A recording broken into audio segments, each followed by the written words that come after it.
coming to you direct from the nerve center of the galaxy's greatest comic. This is the 2000 AD Thrillcast.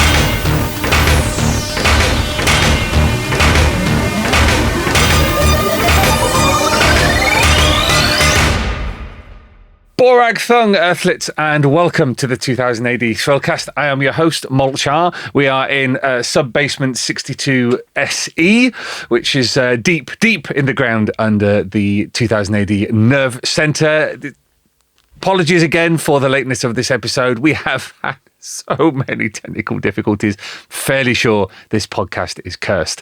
But we are back and we've got four guests for you. We've got Ian Edginton and Leigh Gallagher, interviewed separately, who are here to talk about Kingmaker, which is coming up in this trade in the spring. Very much looking forward to seeing this go live. We've also got Cavan Scott and Ilias Kyriazis, who are going to be talking about 2000 AD Regened, which is out in 2 weeks' time. Oh, a bit scary. This is our first Regened issue of the year. They're going to be four, one every quarter, all ages. Bear in mind, all ages, it doesn't mean for kids. It means for all ages, going back to 2000 AD's roots as a comic that anybody could read. So really looking forward to seeing some of the strips in that. Going to be talking to Ilias and to Cav later about Rogue Trooper, Judge Anderson and Judge Dredd, which are the strips they're going to be working on.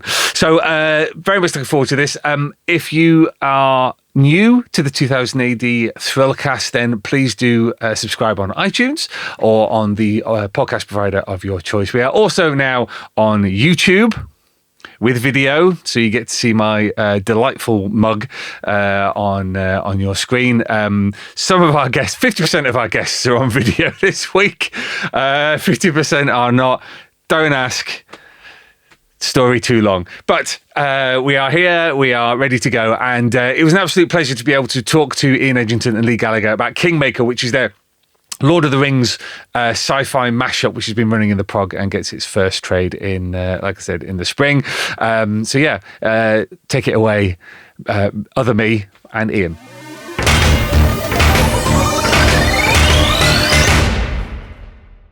So technical limitations prevent us from having Ian Edginton and Leigh Gallagher on Skype at the same time, because apparently this is a cursed podcast. But we are very glad to welcome Ian Edginton, who's the writer on Kingmaker, back to the podcast. Welcome back, Ian.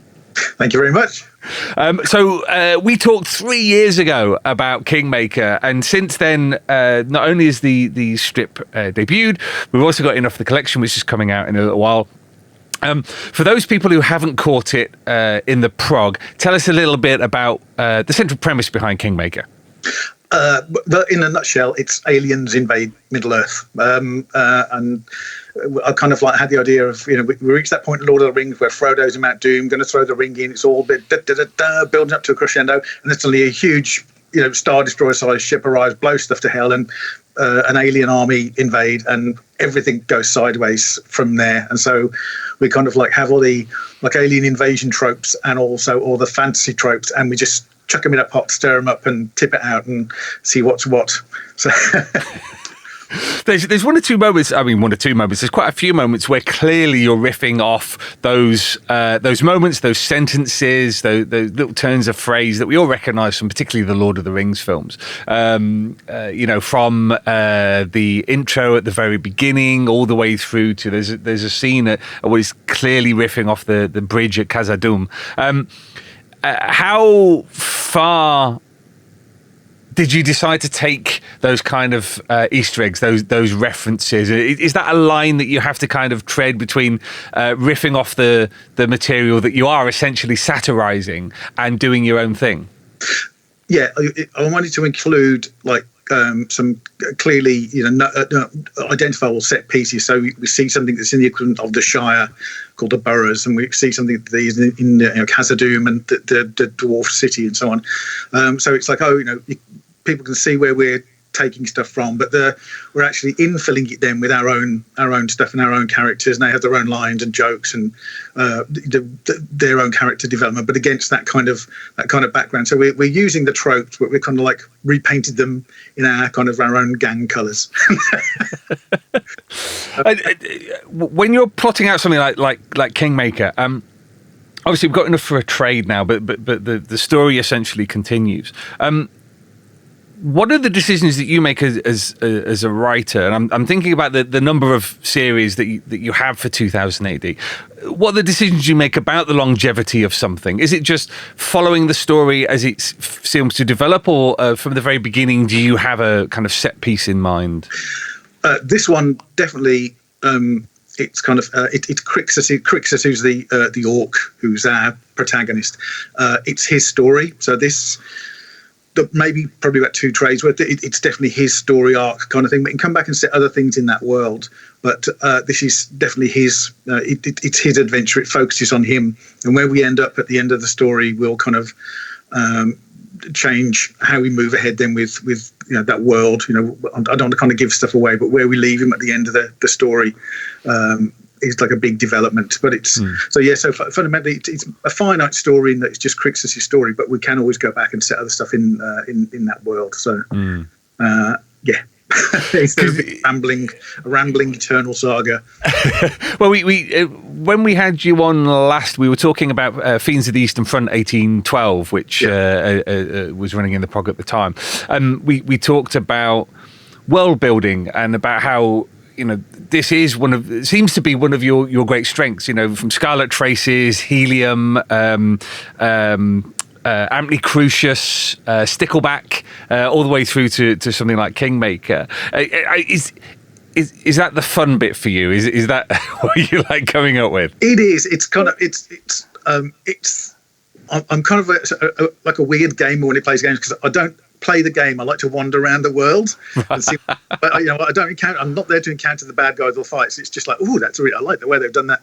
And so it is. It's the pulling all the stuff together, and as you start the building blocks of it, more things build into it. You think, if they the world's like that, then they'll be doing this, and if the weather's like that, then it means this, and so it kind of like, and that's the fun really. It's kind of, in some respects, it's like, I don't want to tell a story, I just want to build it. It's my little boy's very adept at Minecraft, and I keep on going, how about that? He goes, Dad, just leave off, go away, go do your own thing.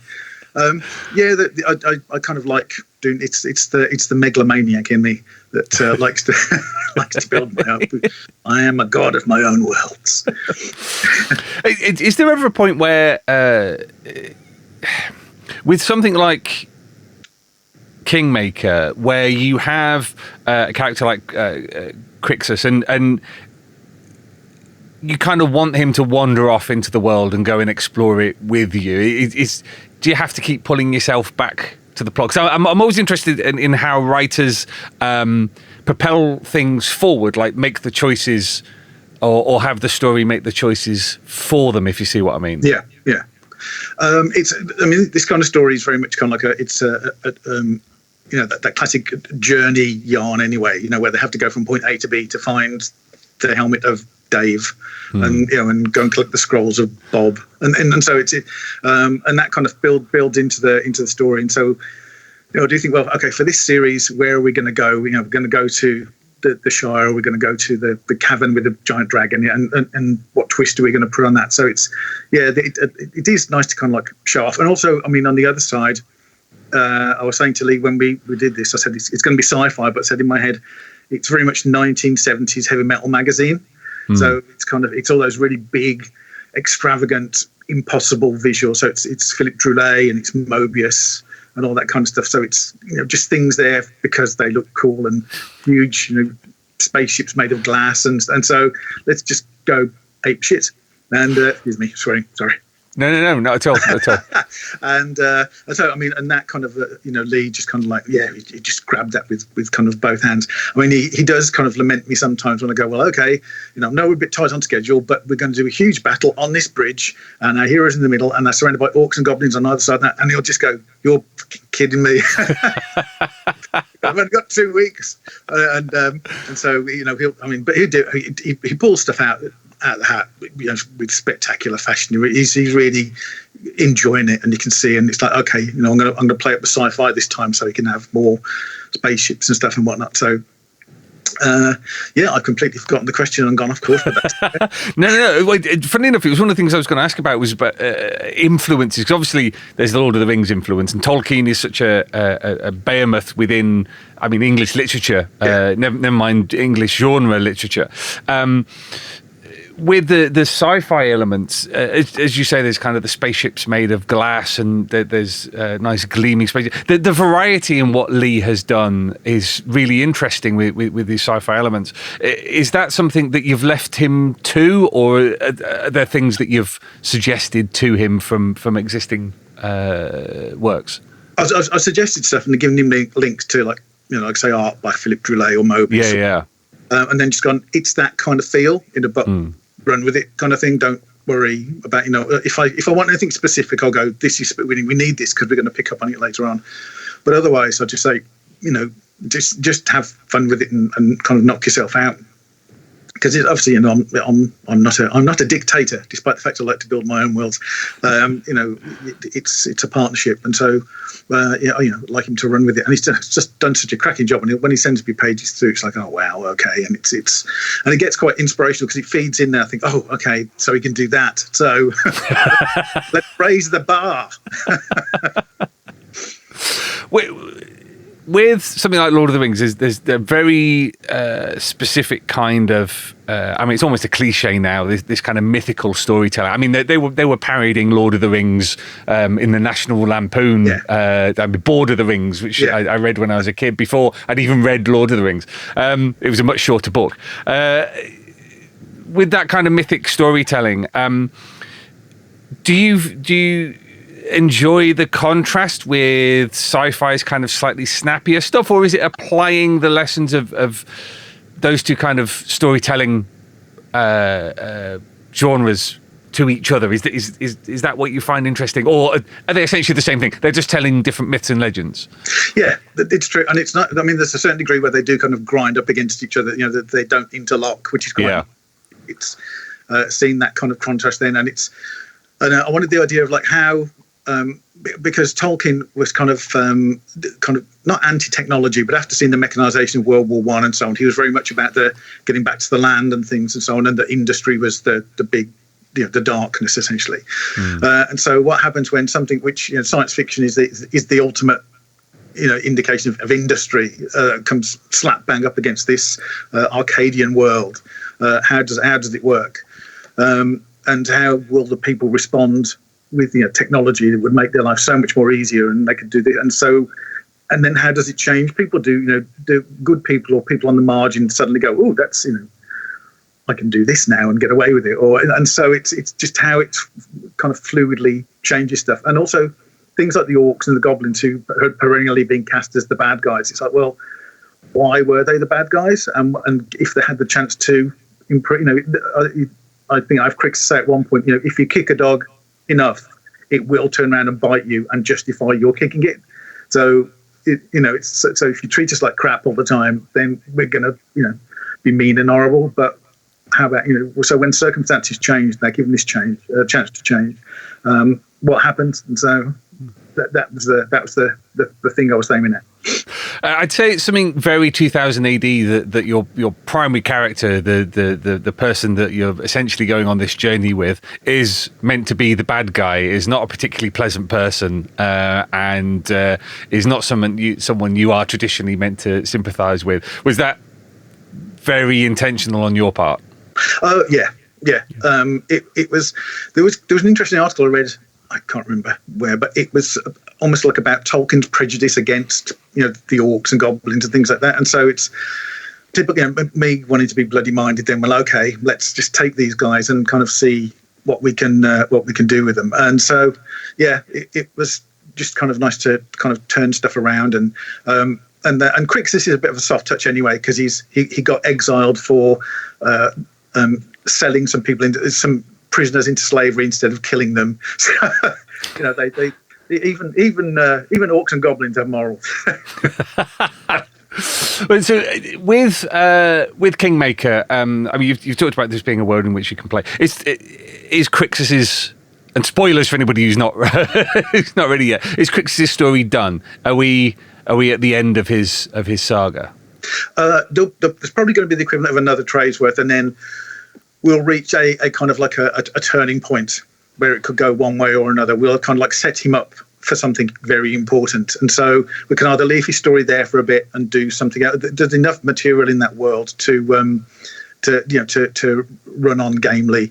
I'd like to do more stuff with him because I think he's a good character, but also I don't want to kind of get him too played out. So it's let's do something else sideways and then come back and see what's happened and so on. So I mean, there's another character called Yarrow who's this kind of dryad princess thing, and there's not a romance going on at all. It's very much kind of a they like each other and they get on, but there's both of them are equally pulsed by the idea of getting smoochy with each other, which is kind of quite nice. So they are actually just friends, which I wanted to do again against the trope. It's like, I don't want to have them falling in love. It's just like they're kind of like repulsed by each other in that respect, but they get on as mates, kind of thing. It's like, so it's Crixus' story is the main thing at the minute, but then there's other stuff to come. We're setting up a lot of things, so it's all depends on how well it goes and how well the trade sells. One element that I quite liked is so in kind of fantasy fiction, I dislike the notion of destiny. So as soon as there's a prophecy, I completely switch off. We know how it says in the prophecy, this is how it's going to play out. And that's a terrible prejudice of mine. But the introduction of sci-fi, so a world in which essentially things work according to rules, kind of does away with that to a certain extent, because all of a sudden everyone's destiny is in their own hands. And when you have a world where magic is explained, and not in a kind of midi-chlorian kind of way, but in that there is a scientific reason for it. It kind of removes that crutch to a certain extent. And I think I don't know whether you agree. A lot of fantasy fiction kind of leans on that quite heavily. Yeah, no, absolutely. It's like saying when there's like a destiny and you think, okay, well, I'll just sit to the last episode and see how it ends. so yeah, it does start off with things are predestined and it's all lovely, and so is going to be king of Tesco's, and then everything gets knocked sideways, and you just don't. The game is anybody's guess. Then so it's so much for destiny, and it's kind of. That's the fun thing, and I mean, because at the end of the arc that we've just done, there's a really nice big twist kind of thing, which I don't want to let on too much. And Matt Tharg kind of went, I didn't see that coming, and I said yes because I didn't put it in the outline book. But that's funny if that's one of the cases where the story writes itself, because I got an end point for it, and then I thought, actually, you know what? If we do this, it's really going to throw everything for a curveball, but actually it will work so much better. So I kind of like tweak that, and it's like, that's a nice, good way to go, and it's throwing everything up in the air again. So it's just when you think things are going, according to some divine plan, everything takes a sharp left turn, and think, crap, what's going to happen now? Which a little bit of uncertainty. I think it's quite. I don't want it to keep it predictable. So. Trade's coming out. Yes. There's more of Crixus's story to come, maybe more in the future. What else is to come from Ian Edginton? More Stickleback? Yes, the more Stickleback. Good. I'm ending Stickleback as we speak. So excellent. It's doing the thing is that's the trouble as well, is because world building is like you're looking. I want to find out about so and so. So you do the research. You go that, and then you get lost down the side roads of research and folk horror. And then you think, oh my god, it's Thursday. I've done bugger all work. All I've just done is been reading stuff on the internet. And so there's definitely more Stickleback. There's going to be more Scarlet Traces because we've decided on that. I'm doing a Fiends. With Tiernan, and it's kind of it touches on the origin of Constanta. So we're going into his youth, and then hopefully after that there's going to be another short story which will be Fiends 1963, which is going to be kind of East Berlin spies and vampire and horror kind of Excellent. thing. Kind of very much a Nick Cressfile Bridge of Spies. I'm a very big Harry Palmer fan, so very happy to hear that. There's that as well, and there's other bits. But there's a 3-part Dredd I think we've got coming out soon.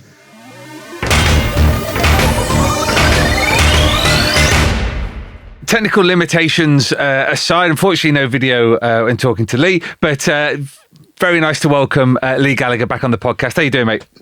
Hey, buddy. Yeah, it's a damn shame, isn't it? You don't get to see my sexy face. Well, you know. Yeah, 50% right. We've talked to you about Kingmaker. With something like this, I mean, we had a conversation when we were at a show in Malta. I think we touched on this the last time we were on the podcast, where you said that you wanted to draw some sci-fi. You'd done Defoe, you'd done Aquila. This is kind of the motherlode, really, because this is a genre mashup. So you get to draw all your kind of Arcadian stuff, but some nice shiny sci-fi as well. Yeah, exactly. It's a bit of a cliche, but it is a dream project. You know, I'd waited a long time to, you know, just kind of cut loose on a big project like this. I'm genuinely proud of this. You know, I can't wait to see it out on Dredd. I mean, I know you've got a copy over there. I've not seen it yet. But very proud of it. I can't wait to see it. Ian wrote some scenes for me that just made me excited to be a comic book artist again. You know, so I mean, when else do we get to draw a gigantic warship, alien warship, above armies of orcs and elves and dwarfs and whatever, dragons? And you know, he's asked me to reference Close Encounters of the Third Kind. You know, get to look at the better Lord of the Ring films. But it's not just those scenes as well. He does like such great little character moments that I just love to act out on the page. You know, and he's just created a story for me that my 6-year-old boy is genuinely excited to read, and he asks me about it all the time. He just remembers the entire storyline, which just makes a change for him. Just tell me what he's doing on the toilet. You know, it really does. I love it. I mean, I'm on something different right now. We'll come back to book 3 at some point soon. But yeah, it's been a long time coming since I got to draw some good sci-fi. I mean, I've dipped my hand in Dredd like a bunch of times, but this it's different. It feels it's different having something of your own to create from the very beginning. You know, it just feels a bit more special. Oh, you also get the opportunity to kind of double up on the fields in which your imagination can play, really, can't you? Because you've got all of sci-fi before you for the sci-fi elements, and all of the fantasy genre for the fantasy side of things. So kind of mashing them up is twice the fun, I guess. Yeah, exactly. It's just like a geek's dream project. It really is. I'm looking forward to getting back to it soon. But it's not just that. It's the whole storyline. It's having complete control over the artwork for once as well, because this is the first time. This is my first project that I've colored like right from the beginning to the end as well. On past projects, I mean, I've always had another colourist, which has been great. But it's good having this control over it as well, where I just get to do I get to blur out things in the background. I get to put, like lens flares here and there. I like to blur. I love it. You know, I can create so much more having this type of control over the artwork. And it just, as long as I have time, it turns out very much like I want it to. Did you know that for this trade I've retouched 13 pages? Oh, really? Yeah. I've done similar things when Defoe came out in the past. But with a project like this, time management is a bit of an issue. Usually for like the last 2 books, the last 3 or 4 episodes end up being a relentless blur due to poor time management on my part. But obviously, like in the last 3-4 episodes, that's when things start to ramp up in the storyline. So I think Ian mentioned in his section about the 3 armies fighting on a bridge. Yeah, I didn't know that was coming up. No, I think I had about 6 days to draw 5 pages there. I wanted to kick him in the balls. I really, really did. I mean, so it's a fine balance of trying to get it all done, and not make it look like you're cutting any corners, and also trying not to smudge the ink with my manly tears that were dripping from my face. But yeah, 13 pages that I managed to go back and touch up, mainly just like a bunch of like core stuff that I just ran out of time to finish to the quality that I wanted it to be. Not much actual redrawing needed. It's mainly in the color section. So, and then we've added a sketchbook section as well. So yeah, I can't wait to see it, man. I really can't. You've seen it? I've seen it. It's absolutely lovely. With something like this, you've already been on 2 fairly long-running series, but it sounds like this is just much more of a labour of love. Something that was ideally suited to you. There must be a real sense of kind of relief of having got over the hump. Enough pages to create a trade. Yes, exactly. I mean, I know like 2000 AD, we're out in dribs and drabs every week. Yeah, it feels special. This time it does. It's something that I'm going to want to promote, something that I just want to show off. I mean, I don't know if Ian mentioned to you, but throughout the whole month of April, me and him are going to be wearing a wizard costume, and I'm going to be a sexy elven stable hand, and we're going to be riding on the horse throughout the country promoting the book. He didn't tell you that? No. Oh dear. Moving on. You wished you thought of that. Moving on. Yeah. Well, we talked to Ian earlier. He mentioned, the kind of influences that he was encouraging you to integrate into the art. You've mentioned in Close Encounters of the Third Kind, there's the obvious one, which is the Lord of the Rings films. What I noticed with the sci-fi elements that you've done is there's almost a panel by panel variety in the kind of things you're doing. I'm thinking about the Shrikes in the early episodes. With their ships, which have an almost kind of Firefly-esque variety to them. Yes. Yeah. Yeah, that's what Ian referenced. Right. The Reapers, is it the Reapers? Is it? I the Reavers. Can't remember the name of the guys on Firefly. Reavers. Yes. Yeah. Reavers. Yeah. He actually referenced that and just told me the one got very much different kinds of ships that are being hoarded from around the galaxy, multiple types of aliens that have been harangued into working for the bad guys. So basically, I could just go a bit crazy. And are there any little Leigh Gallagher Easter eggs in there, and any particular references that mean an awful lot to you? Unfortunately not. I should have done that. I've done that in previous series. I really have. Like what?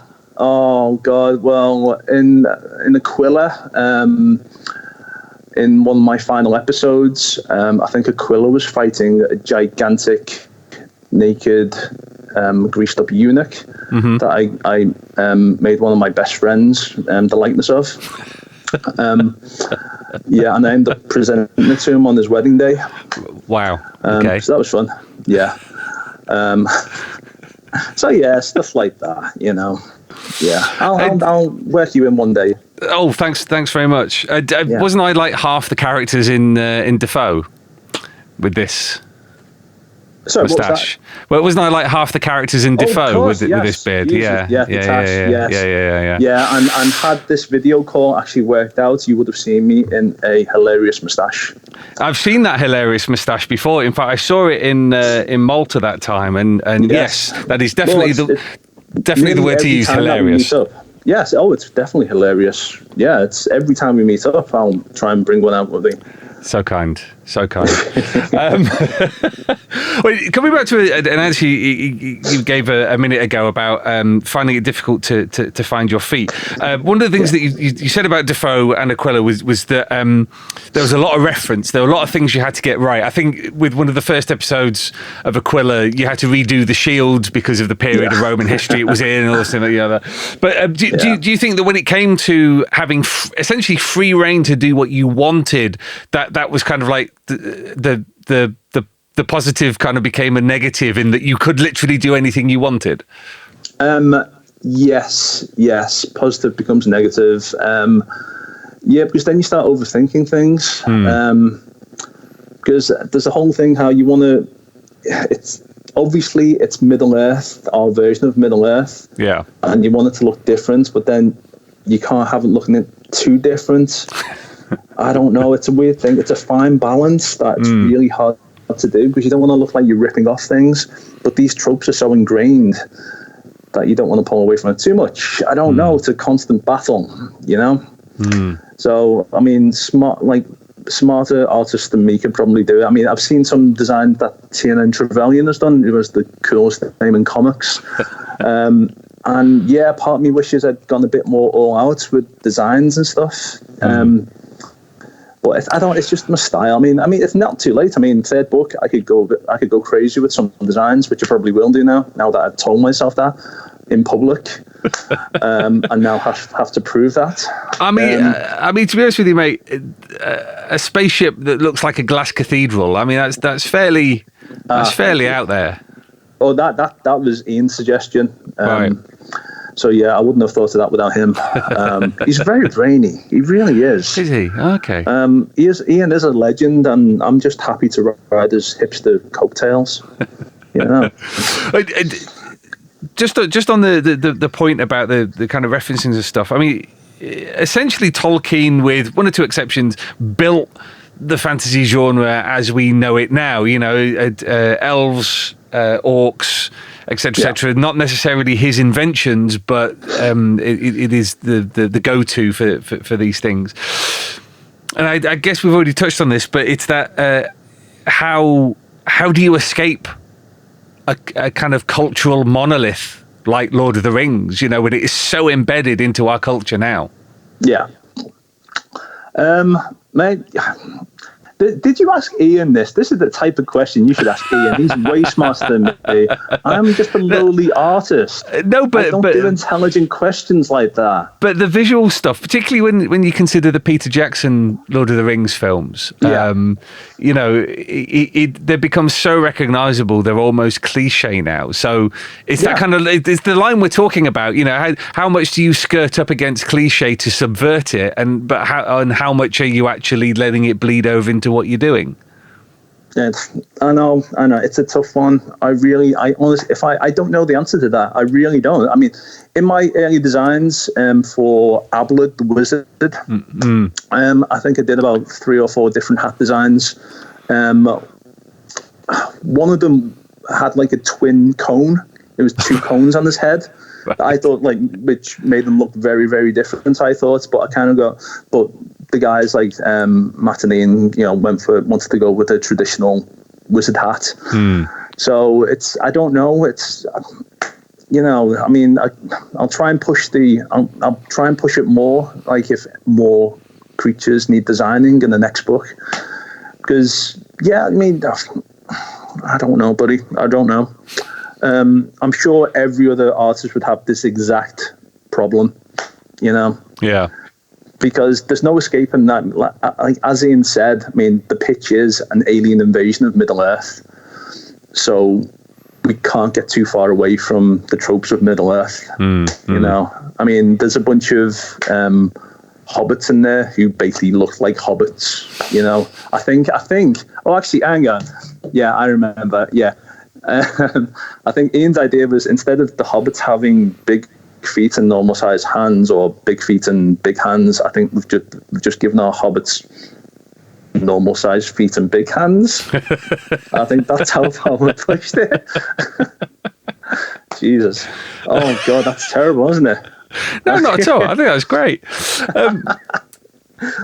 So with something like the main the main characters, you know, one of them is an orc.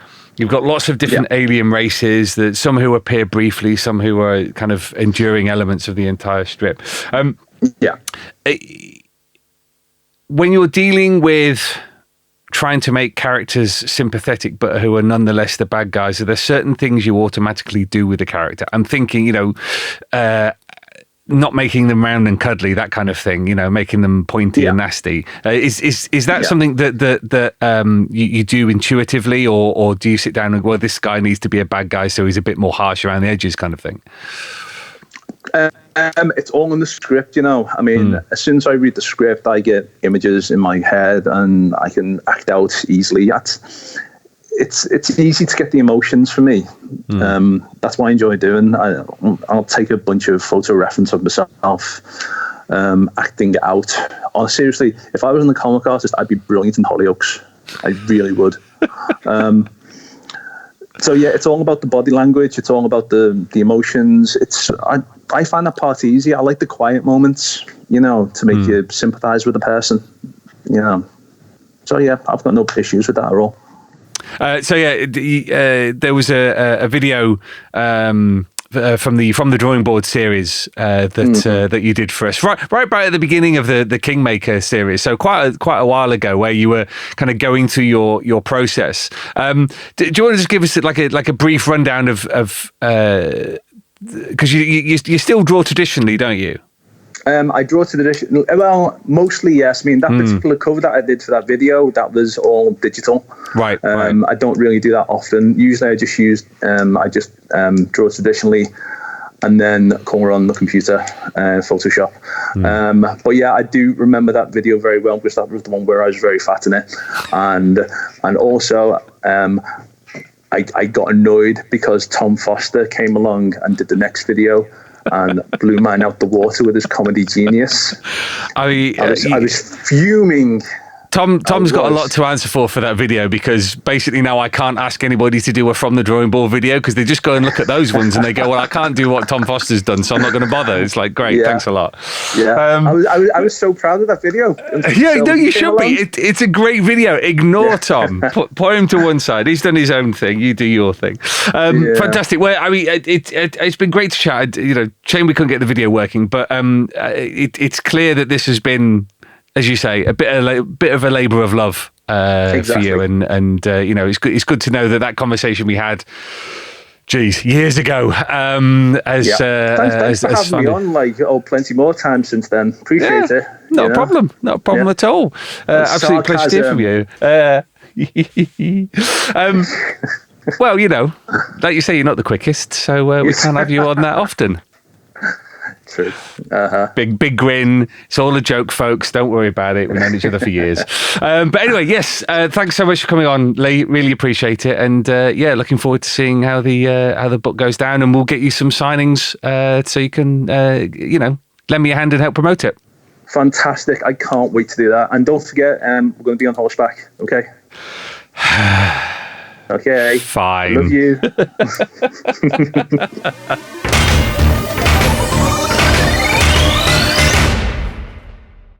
So thank you very much to Ian and to Leigh for chatting away there. Again, sorry we couldn't bring you Leigh's beautiful face, but, one day, maybe. The camera broke. Yeah, that's what it is, definitely. Moving on to 2000 AD Regened, which is out in a couple of weeks. This is the all ages issue, the first of 4 for this year, and it was fantastic to get Cavan Scott on video to talk about his forthcoming Rogue Trooper story with art by Nick Roach.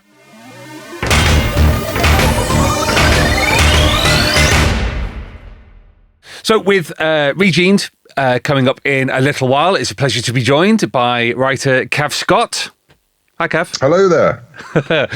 And you're going to be writing, you have written Rogue Trooper for the first Regened issue of the year. Tell us a little bit about, obviously it's going to be a relatively short story, so don't get too spoilery, but tell us a little bit about the setup for your Rogue story. Sure, well, it's still set during the time, like how the first one we wrote for the last Regened issue, it's still set during his original mission to find the traitor general. And he's scouting through the Savage Swamp of the title, which is a place of toxic swamp water and vampire vines and all kinds of things that you can only find on New Earth. And while he's there, he finds something or someone hiding among the trees. With these short Rogue Troop stories, because ever since Rogue kind of ended as a regular ongoing series, we've kept it very much kind of one and done stories. there are lots of limitations doing it in these short ones, because I'm thinking back to Jerry Finley days, great work on those early stories, where quite often it would be a single episode or 2 episodes. Sure. Do you find it basically a curse or a boon to be doing it in such a limited amount of space? I mean, the nice thing is I'm definitely trying to channel those early strips with these Regen stories, because they're so, well, they were the original all-age comic strip, and for me growing up, they were definitely, even I came to Rogue during the sort of his second iteration, where he was off doing missions around the universe as drawn by Steve Dillon. The Hit Yes, series. Yeah, exactly. Which I know a lot of people have problems with, but as a kid, I absolutely loved, and a lot of that was to do with Steve Dillon's art, of course, as well. And then I went back and read those early New Earth stories, and so I'm desperately trying to get the same kind of tone. And what they were great back in the day is the fact they did used to cover a lot of issues and a lot of instant in just a few pages. Now we've got 10 pages per issue to work on these stories, so actually you can do quite a lot, and you just have to try and think, well, what am I missing? I'm missing cliffhangers. Well, you just have to make sure you've got 5 of those dotted through the short story. So I think you can do it. I mean, obviously, I'd love to write something a bit longer for Rogue, and have been pitching this to Tharga regularly. But I think for the idea of doing all age strips with established 2000 AD characters, it does work, and as I said, it'll be great to experiment a bit more in future, but for the minute I think it's a good format. This is one of the things I wanted to ask about, because with doing an all ages, I mean, lots of people hear all ages and they think for kids, which is not what it means at all. And as you've already raised, 2000 AD was all ages when it first launched. But do you think perceptions, attitudes have changed towards all ages comic books, so that the people's expectations have fundamentally shifted over the last 40 years as regards them? Well, I think we did go through that period that people thought all age is for kids, and they still think that. I mean, that's something that we are still facing. I do a lot of work over in the States with Star Wars and various iterations, and one part of that is an all-age comic called Star Wars Adventures, and we do an annual Halloween miniseries, which is out and out horror, but with an all-age rating on it. So, but it's definitely not for kids. Kids can read it, but so can adults. And the whole idea is that you can have anyone picking it up, and you can get quite dark, and we have got quite dark with that, and which is why I think 2000 AD is perfect for an all-age version, because that, as we said, was exactly what it was when I was reading it when I was a kid, when you were reading it as a kid as well. I think people are going to have to come round to the idea, because at the end of the day, we want people to carry on reading 2000 AD in comics, and we're going to have to get kids in, and people of all ages, literally all ages, in to read it. You can't just have the same group of people always reading these titles. But there is a certain kind of snobbery, I suppose, and people go, I'm not going to read that, it's for kids. And there are lots of great comics out there for kids, definitely. But we see it in cartoons all the time on TV. We see the fact that Springfield and The Simpsons is in effect an all-age comic on screen that adults enjoy, that kids enjoy, and it's all right for cartoons in a lot of people's minds, but they don't always see it through to comics. And I'm hoping that's changing, because we're seeing more and more now through a lot of the major publishers as well, as everyone cottons on to the fact that this is an entire audience of fans out there who can come in, and this could be their gateway.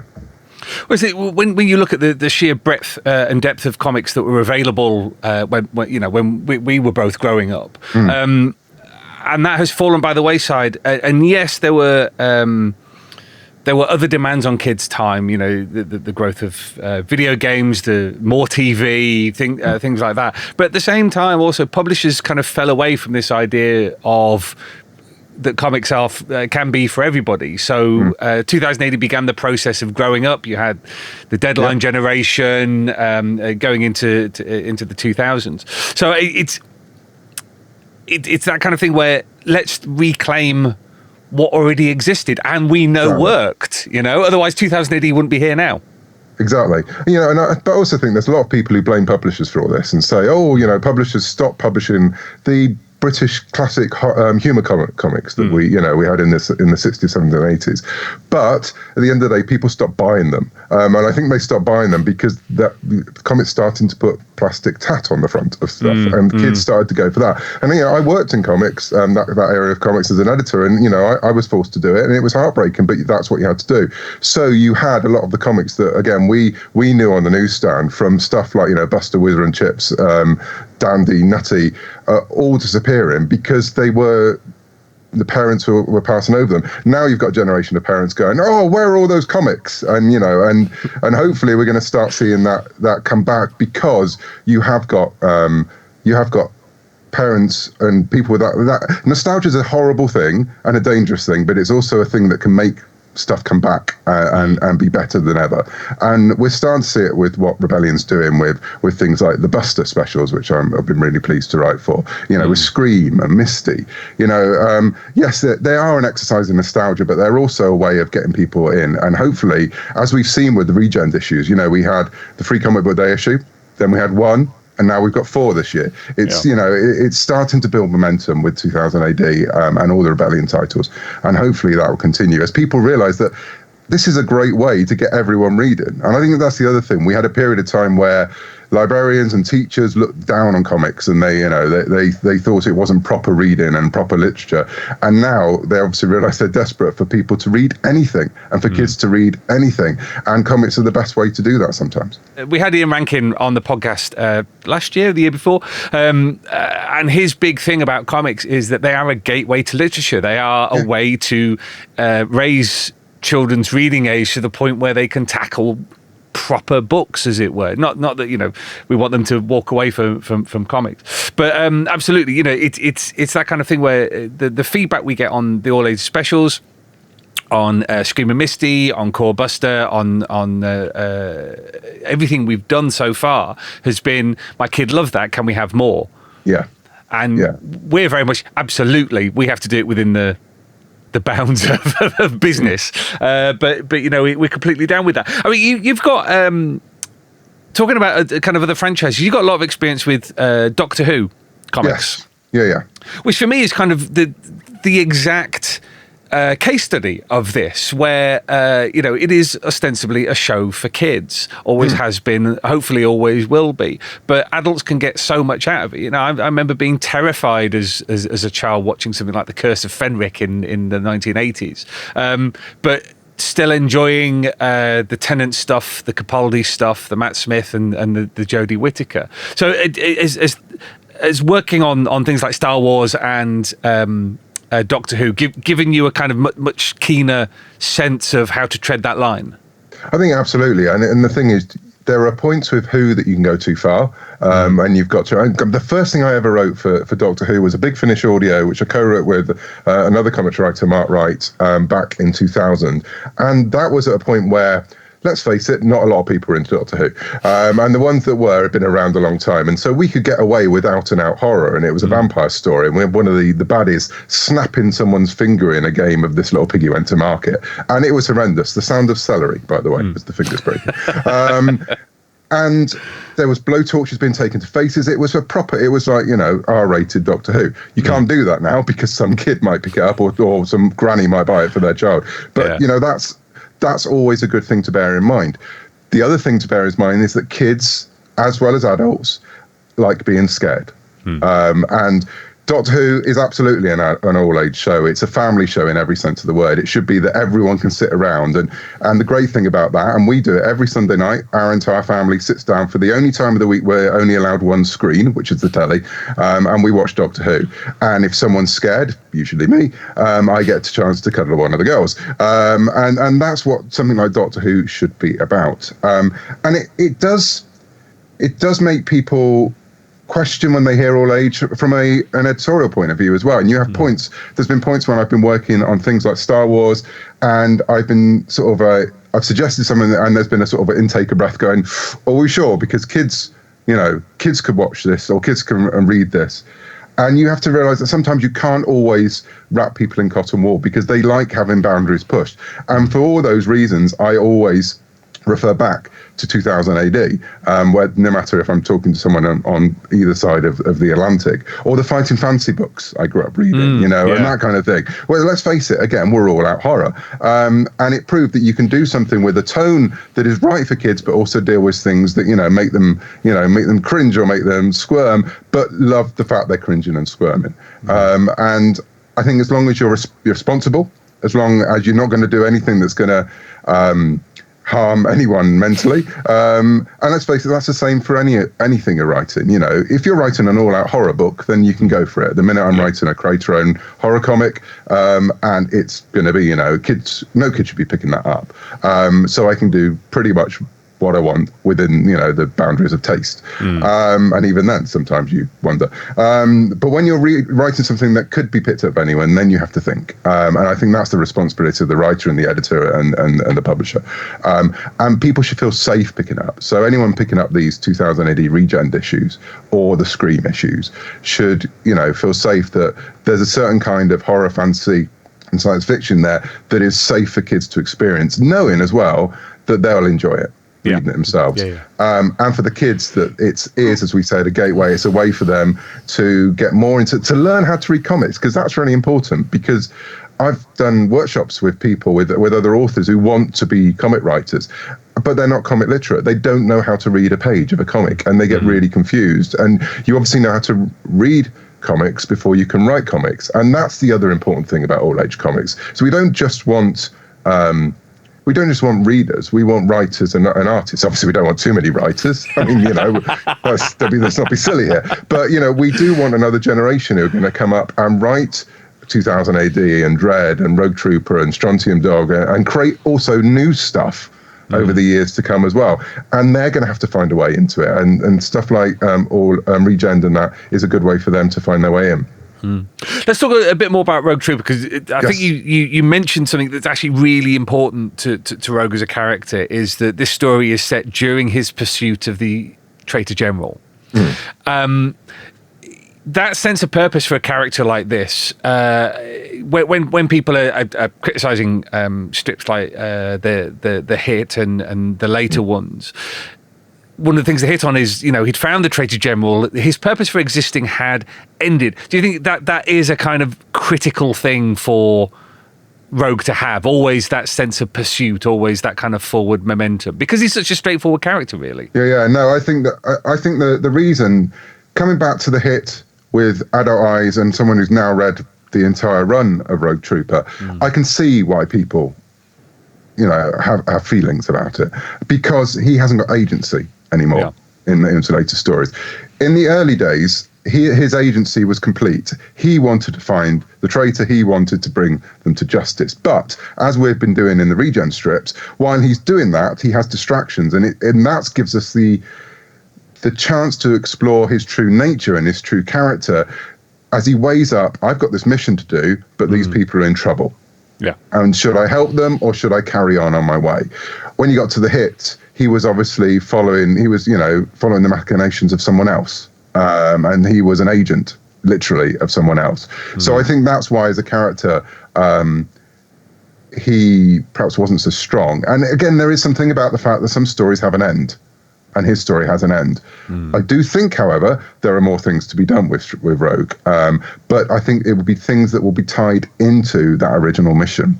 Because I think that was, I feel like I'm denigrating giants here, but these people, I grew up loving reading their stuff, but there is a sense that actually there was a disconnect between the original Rogue stuff and the stuff we saw him do.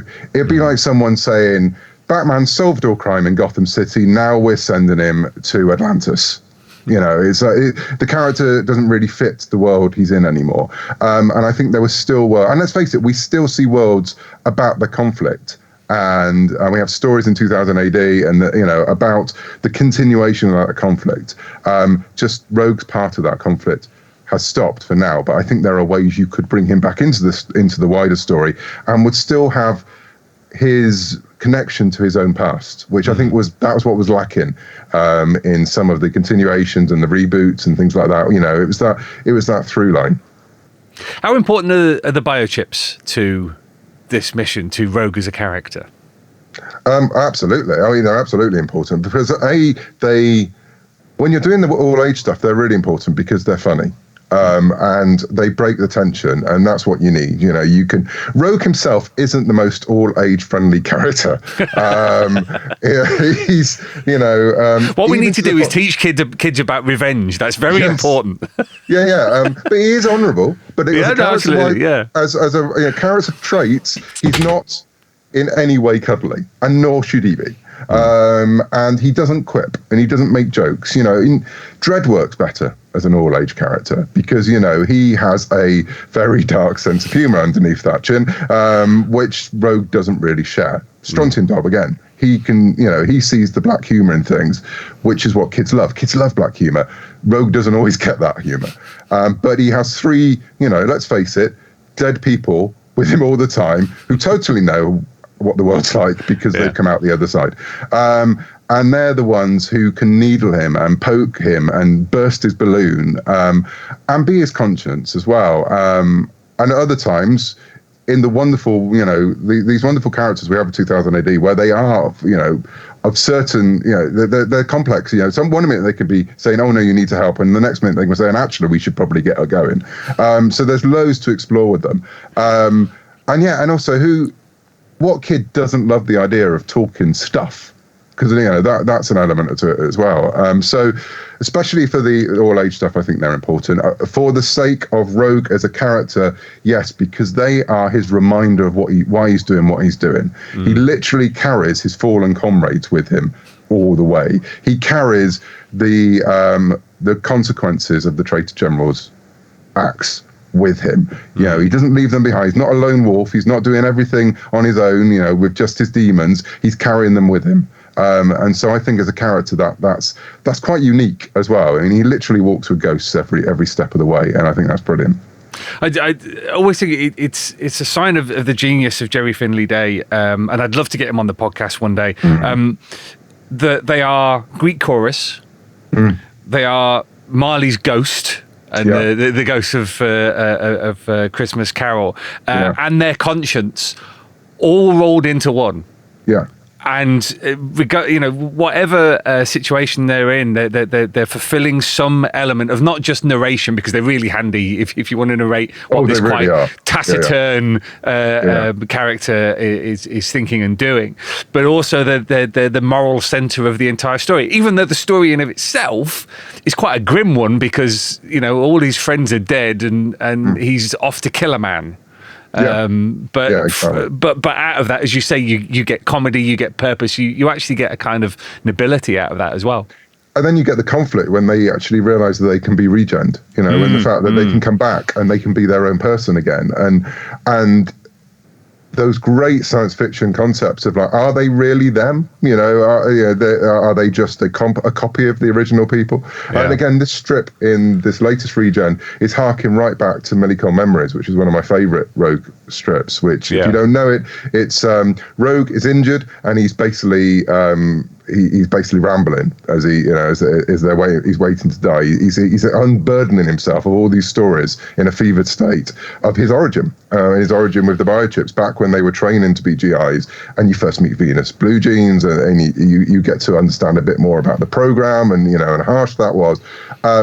And so when I had my second chance to touch on Rogue, I knew I wanted to return to some of those moments. But again, it is that thing that their relationship isn't straightforward. If you go back, and it's going to slight spoiler here, you realise that Rogue stole one of their girls. And they didn't know that, and they find out when he's just rambling in his sleep, and it's like, oh great, so I'm dead now. I don't have a body, and the only woman I ever loved you. Brilliant. I'm your gun. And again, it's those kind of things. It is the genius of the original strip and the original concept that in a few pages you can get all that across.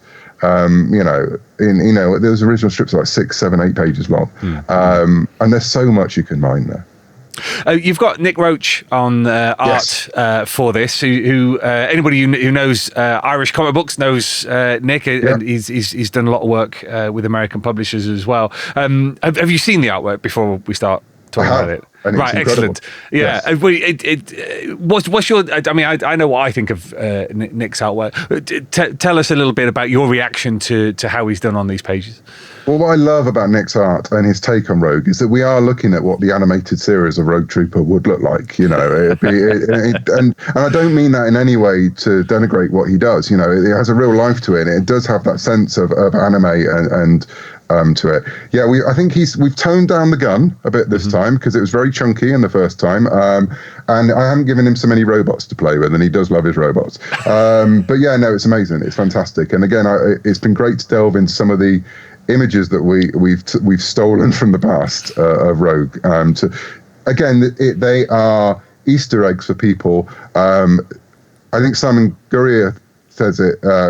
Simon Spurrier says it so wonderfully that an Easter egg shouldn't be a way to beat people who don't know the history of a character. They should be a reward for people who've stuck around, and that's exactly what we try to do in these stories. You know, we put little Easter eggs, and Nick's brought them to life so well that they do seem to have come from the original strip or way back there, but have a certain 21st century gloss to them. You're actually writing a different strip for the second Regened series. Obviously, we've got 4 specials this year, which is Judge Anderson. It is. I was given a choice, which was a really difficult one. It was like continue doing another Rogue, and there was like a ... Judge Anderson. And that completely tore me in two because I've been loving working on Rogue, but ... Judge Anderson. And it gives me a chance to I've written Mega City 1 before, but never in comics. I've written in audio for Big Finish, I've written for novellas, I've written short stories in prose for the Meg, never actually had a chance to write a strip, so I couldn't really say no. So it's literally, I've literally written it this week, it's ready to go in, and it's another chance to try something else slightly different for the Regen group as well.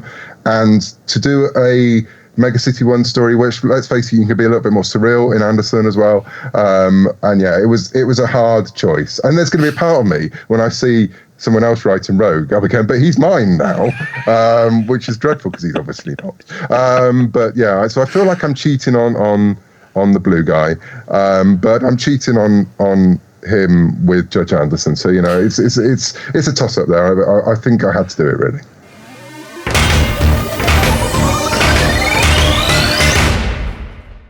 And thank you very much to Cav for that. Ilias Kyriazis is a Greek illustrator whose first work for 2000 AD is going to be appearing in 2000 AD Regened in a fortnight. So it was great to get him, again, without video, on the line from Greece to talk a little bit about how things with his Judge Dredd strip didn't go quite according to plan.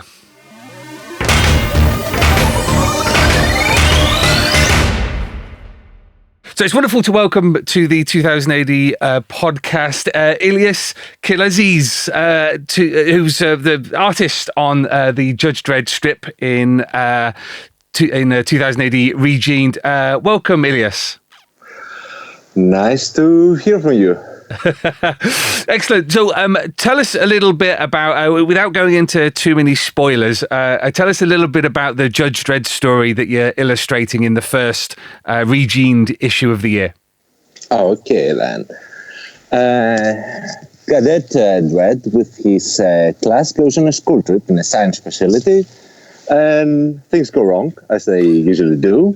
And it's a fun story with ridiculous monsters and portals and crazy sci-fi weapons, and it was, a lot of fun to do. Excellent. I mean, that sounds great. Tell us a little bit about how this came about. Was it? Did you come to 2000 AD looking to draw for us, or were you approached by Tharg? How did it work out? I was just finishing up another project, and I always wanted to do something for 2000 AD. I asked Danny, actually, Danny Strips. He done a number of comics for you guys, and she connected me with a magazine. They offered me the story, and that was it. Excellent. Now, tell us a little bit for those listeners who haven't seen your work on because you've done stuff on Collapser. You had which was a DC Young Animal book. You've done stuff for IDW with Dirk Gently and G.I. Joe. Describe to our listeners what your style is. What are your artistic influences? I like a lot of stuff. Usually, other people describe my style as cartoony. So, okay, that's as good as word as any. I like it to be a little bit dirty somehow. It's just like not very clean cut. I like to be, for the reader to be able to see like the person who's drawing, to see like that was done by another person, not very sterile, if that makes sense. I mean, absolutely. A little bit of a bit messy, if you could say that. Okay, because I mean, you mentioned Danny there, who's done some work for us previously. I mean, that sounds a little bit like hers in that kind of dirty, slightly gritty, slightly messy kind of thing. Yeah, plus cartoonier. Yeah. Especially when you compare it to Danny. I mean, if Danny is more dark, I'm more funny. Right. With something like Judge Dredd, obviously there's been so many different styles of art that have graced the pages of Judge Dredd over the years, and lots of artists have their own style of and their own way of doing Dredd. First off, what's your relationship with the character? How much have you read of him? And were there any influences on the way that you portray Dredd and Omega City 1 in the strip? Most of the Dredd stories I've read have been in Greek reprints of the character. So most of the times I didn't even know who was drawing it or where was it from. It was like black and white Greek reprints, and with most of the credits omitted and stuff like that. So I remember enjoying when I had managed to have access to trade paperbacks. I remember enjoying some painted stories with Dredd fighting a mummy in Egypt or something. I don't know if you know what it is. Yeah, that's the Book of the Dead. That was Mark Miller with Dermot Power back in the 1990s. That was pretty fun. Yeah. And about my approach, because I was drawing the teenage version. I was given some reference, and I tried to stay close to it, because I was not I was not designing that version of the character. So I was like, I wanted to keep it close to existing stories, for clarity. Okay. We've just been talking to Cavan Scott, who's one of the other writers on one of the stories in this Regened issue. And we were talking about how all ages doesn't mean for kids. It literally means for all ages. When you're drawing something with like Judge Dredd, where it's a violent world, it's a world with guns and bike chases and gore and everything like that. Did you feel under any pressure to kind of tone things down a little bit, or were you able to just do your own thing? Actually, I kind of missed that detail when they were giving me. So I didn't know that it was supposed to be for kids or anything. So I just did what felt right. But because it was the story kind of dictated the tone. I mean, it's a teenage Dredd in a school trip. Okay, I wasn't gonna go too hardcore, but I didn't feel the need to limit myself. So just I just avoided like heavy bloodshed, but there wasn't heavy bloodshed in the story. So I did what felt right for the story. Good. And it worked out. Yeah. I like that. I like that very much indeed. It's like when I was a kid, I never wanted, and I think most kids don't want to read something that's just feels like a little bit wrong. It's just feels like a tiny bit out of the reach, but not really. Yeah. So I think we have that right. We hit that spot with the story. I was reading an interview you did about Collapser, which was the strip you did for DC's Young Animal imprint, where you talked about how the neighborhood in that strip, the environment, had been based on where you live in Greece. When doing Mega City 1, Judge Dredd's world, was there any kind of similar influence on how you portrayed the city? Well, not really, because most of the story takes place within a scientific facility. And so most of what I had to draw was ruins after an experiment gone wrong. So I was like, okay, I'm good at drawing ruins. I enjoy drawing debris and destroyed equipment. So yeah, it was fun to do, but I didn't have to. I didn't get the chance to play at Mega City 1. Oh right, okay, fair enough. I mean, is that an environment that you would like to have some fun with? Yeah, definitely. Yeah. It's one of the. I want to say it seems like very challenging and yet very fun thing to do. I was very jealous of Ulysses Farinas when he was drawing some IDW Dredd stories.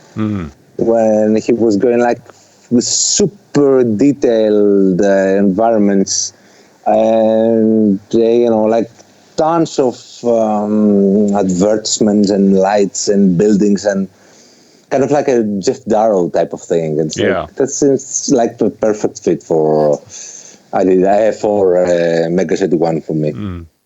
Absolutely. I'd like to kind of get a perspective from you on a strip like Judge Dredd. Even though this is intended as an all ages thing, because it's always interesting to, as someone who grew up reading Judge Dredd, to get an outside perspective. Someone from a culture where this is not kind of like part of the culture that we have. What are your attitudes towards Judge Dredd as a character? What does he mean to you? And the stuff you've read in reprint. Well, I think I've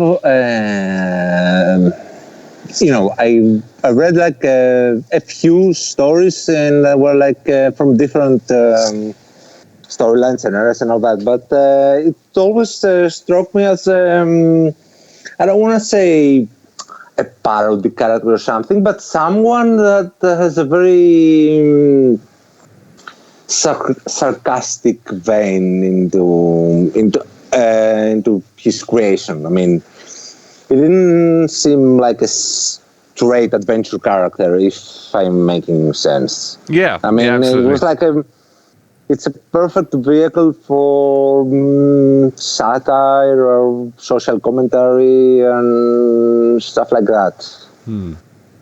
That's how he seemed to me. But my experience is limited.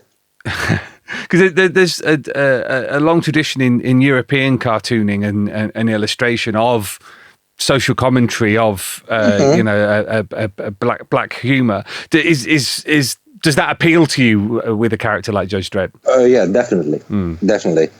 And also, he has the best the best design look in all comics, definitely, hands down. I mean, I love the outfit, and I like the cadet outfit they gave him. I wasn't the one who designed it, but it was. They did some very interesting things with the helmet, where it's like the original helmet. The judge's helmet is like black and red, and the cadet helmet is. It's all white, but there's a line separating what will become black and what will become red. It's kind of like it feels like an unfinished helmet, kind of like how the cadets are unfinished and they're on their way to become Dredds. Yeah. Anyway, I was very impressed by it. I like little details like that. When you got the script through, was it something where you said, "Oh, this is pretty straightforward. I know what I need to do," or was it something where you had some fun with it? There was plenty to get your teeth into. It felt very right for me. Yeah. I mean, it's like, okay, I know what I want to do. I know that I can see the right tone, and I can. It's a simple situation that allows for a lot of fun and a lot of action, and many monsters. I enjoy cramming my artwork with as many figures as possible. So it's like, okay, yeah, lots of monsters. That's always good.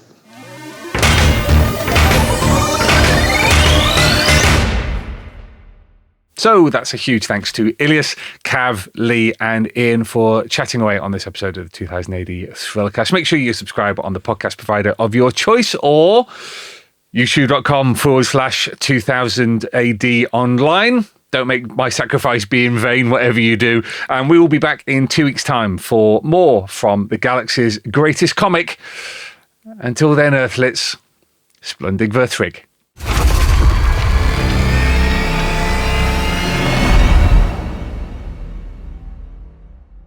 Alert! Alert! Alert! Fill power levels dangerously high. Alert!